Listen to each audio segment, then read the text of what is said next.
The night was young, and the wind howled as I checked into the old Willow Inn, situated on the outskirts of a forgotten town.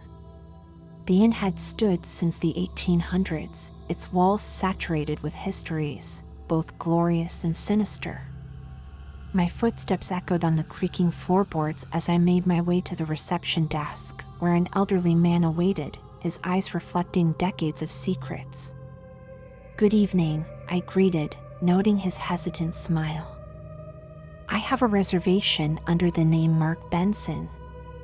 "Ah, yes, Mr. Benson," he murmured, flipping through a dusty register. "Room 237 on the second floor. Not many guests tonight, just how you writers like it, I presume?" His voice was raspy, like the whisper of dried leaves. "Exactly," I replied, smiling weakly, my mind already wandering to the solitude that awaited. As he handed me the key, his grip faltered, the metal cold and heavy in my hand. "Enjoy your stay," he said, but his tone suggested a warning rather than a welcome. The ascent up the narrow staircase was eerie, the flickering lights casting ghostly shadows.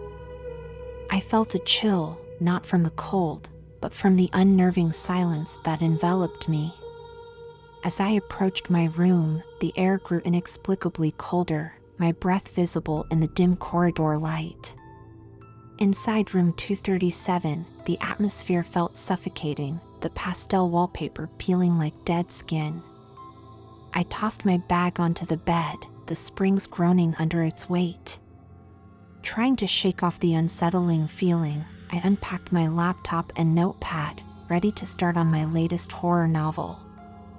However, the room's heaviness made concentration difficult, my thoughts constantly interrupted by the sensation of being watched. The night deepened, and a storm began to brew outside. The wind moaned through the cracks in the windows, carrying with it the faint sound of a melody, melancholic and distant.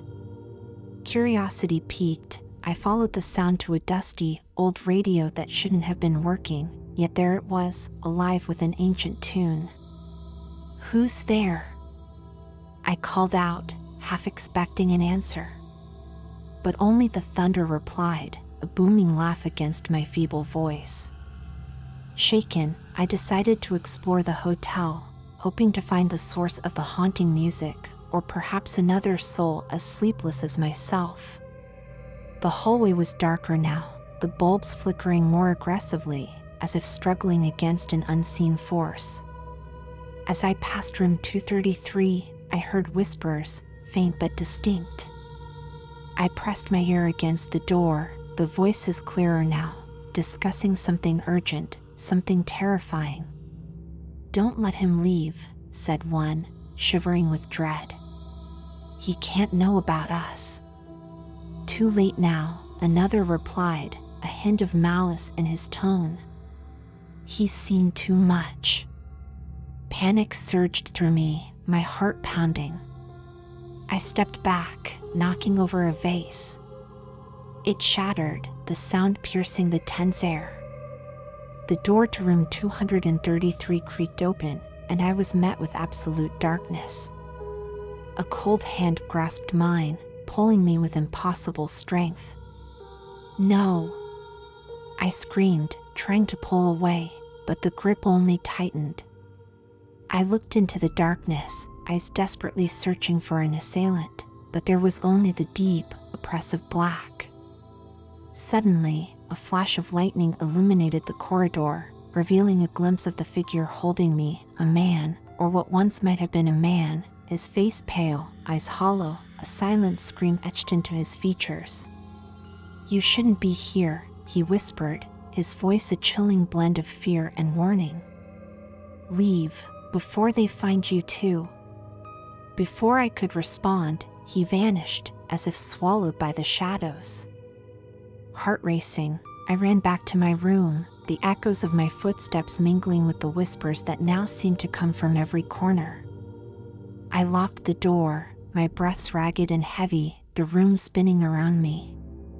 Back in my room, I leaned against the door, my mind racing, trying to process what had just happened. The storm outside raged fiercer now, the wind slamming against the windows with violent force, as if trying to break into my temporary sanctuary. I glanced around. The shadows in the corners of the room seemed to move, to shift with a life of their own. My heart skipped a beat every time lightning illuminated the room, fearing what it might reveal. "I need to get out," I muttered to myself, the idea of spending another minute in this place unbearable. But then, the reality of the storm and the isolation of the inn dawned on me. Leaving might be just as dangerous as staying. Resigned, I moved away from the door and tried to make sense of the whispers and the ghostly apparition. I sat on the edge of the bed, my laptop open before me, its screen a small island of light in the encompassing darkness. The cursor blinked mockingly, as if challenging me to write about the horrors unfolding around me. Just then, the whispers returned, louder this time, undeniable and terrifyingly close. I froze, listening, trying to discern any words I could. "Don't trust the eyes that beguile," a voice hissed, barely above the noise of the storm. "He watches, waits," another voice joined, the sound swirling around the room. Suddenly, the room temperature dropped, my breath visible in the air, and the feeling of dread that filled the room was almost suffocating. I stood up, my instincts screaming at me to do something, anything. I grabbed my flashlight and opened the door a crack, peering out into the hallway. The corridor was empty, the other doors shut tight, the flickering lights creating a play of shadows that danced menacingly along the walls. I stepped out, my footsteps muffled by the thick carpet, and headed towards the staircase that led down to the lobby. Each step seemed to echo throughout the entire building, announcing my presence to whatever might be lurking in the shadows. As I reached the landing, I saw it, a figure at the bottom of the stairs, barely visible, its form distorted and shifting unnaturally. I stopped, my hand gripping the railing for support. The figure seemed to notice my movement and paused, its head tilting curiously. In a blink, it moved, faster than anything natural, disappearing from view. Heart pounding, I descended the stairs, each creak of the old wood sounding like a thunderclap in the silent building. Reaching the lobby, I found it deserted. The elderly man previously at the reception was nowhere to be seen. The only sound was the howling of the wind and the occasional crack of thunder. A lamp had fallen to the floor, its light bulb flickering sporadically, casting eerie, dancing shadows across the walls. "Hello?" I called out, my voice sounding small and fragile in the vast emptiness of the lobby. No answer came, only the echo of my own voice. I approached the reception desk, leaning over to see if perhaps the man was there, possibly fallen or hurt. Nothing. Just then, a loud crash came from the kitchen behind the reception area. I jumped, my nerves on edge. Steeling myself, I moved towards the sound, flashlight aimed ahead, its beam slicing through the darkness. The kitchen door was slightly ajar, swinging gently. I pushed it open. The room beyond was in chaos, pots and pans scattered across the floor, a chair overturned. As I stepped inside, the temperature dropped even further, my breath clouding in the air. A soft moan echoed through the room, and I spun around, the flashlight beam catching nothing but the ordinary fixtures of a hotel kitchen. My mind raced, fear mingling with the urge to flee, but my feet carried me deeper into the room. I had to know, had to understand what was happening here. The moan came again, louder this time, a sound of pain and despair so profound it chilled me to the bone. "Who's there?" I asked, my voice cracking. "Can you hear me?" The moan turned into a whisper, an urgent, pleading voice that said, "Behind you." I whirled around, the flashlight beam landing on a figure standing in the doorway. It was the old man from the reception, but his eyes were hollow, his face gaunt and pale as death itself. "You must leave," he whispered, his voice a ghostly echo of its former self. "Leave now, before the dawn, or you will never leave at all." As I stared at him, trying to comprehend his warning, he faded before my eyes, like mist being swallowed by the morning sun, leaving me alone with the whistling wind and the pounding of my own heart. I backed away, my mind reeling from the encounters, each more terrifying than the last. I stumbled out of the kitchen, the old man's warning echoing in my mind. "Leave now, before the dawn, or you will never leave at all." The urgency of his message propelled me forward, even as part of me wanted to unravel the mystery of this haunted inn. My instincts screamed for escape, to drive away from this cursed place and never look back. As I hurried through the lobby, the wind outside seemed to press against the windows with renewed fury, as if trying to break in and stop me. I reached the front door, my hands shaky as I fumbled with the lock. It was jammed, or perhaps it was never meant to be opened again. Panic surged through me, a primal fear that rooted me to the spot for a moment. Then, with a deep breath, I turned, resolved to find another way out. The hotel seemed to groan under the weight of its own ghosts, the walls whispering secrets of the past as I made my way to the back. There had to be a service exit, a delivery door, something used by the staff. As I passed the reception desk, the register caught my eye. It was open, the pages fluttering as if touched by an unseen hand.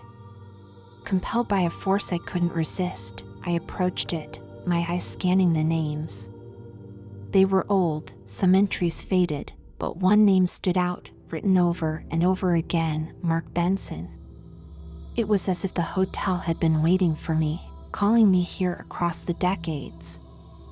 The realization hit me like a cold wave. This wasn't just a haunted hotel. It was my haunting. This was where I was meant to be, where the story would end, or perhaps where it had always been destined to begin. I pushed on, the weight of inevitability heavy on my shoulders. As I reached the end of a narrow hallway, I saw the service door, slightly ajar, a sliver of the stormy night visible beyond. Relief washed over me, but as I approached, a figure materialized in front of it, a woman, her expression sorrowful, her eyes deep pools of mourning. "Please, don't go," she pleaded, her voice a melancholic melody that resonated with the sadness of the inn. "He's here, and he's so lonely. He's been waiting for you, waiting for someone who can finally set him free." "Who?" I asked, my voice trembling. "Who's waiting for me?" "My husband," she replied, fading into the shadows as she spoke. "The keeper of this inn, trapped between worlds, just like me, just like all of us here. We're bound to this place, bound to our fate, until someone breaks the cycle." The air chilled further, and I felt a presence behind me. Turning slowly, I faced the old man from the reception once more, not as he had been but as he truly was, a spectral figure, his eyes hollow yet filled with a desperate hope. "Help us," he whispered, his voice echoing in the hollow halls of the hotel. "Set us free." I understood then, the purpose of my visit, the reason for my name in the register. It wasn't just to flee this nightmare, but to end it, for them and for me. Gathering my courage, I approached the man, reaching out to touch the spectral figure. As my hand met his, a surge of energy flowed through me, visions of the hotel's past flashing before my eyes, the joy, the sorrow, the endless cycle of spirits trapped within these walls. With all the strength I could muster, I spoke the words that came unbidden to my lips, words of release and freedom. The wind howled louder, the building shook, and then, as suddenly as it had begun, everything stilled. The ghosts before me nodded, their expressions softening, and one by one, they faded away, released at last. The door swung open fully now, the storm outside welcoming me back to the world of the living. I stepped outside, the fresh air cleansing the remnants of the night's terrors. Behind me, the Willow Inn stood silent, its windows dark, a mere building once more. As I drove away, the first light of dawn kissed the horizon, the night's horrors slipping away like a bad dream. Yet the memory of what had happened, of the souls I had set free, would linger, a haunting melody that would never quite fade away. This story, my story, was one of terror, but also of liberation, a tale not just of surviving the night, but of breaking the chains that bound the living and the dead. The Willow Inn would haunt me no more.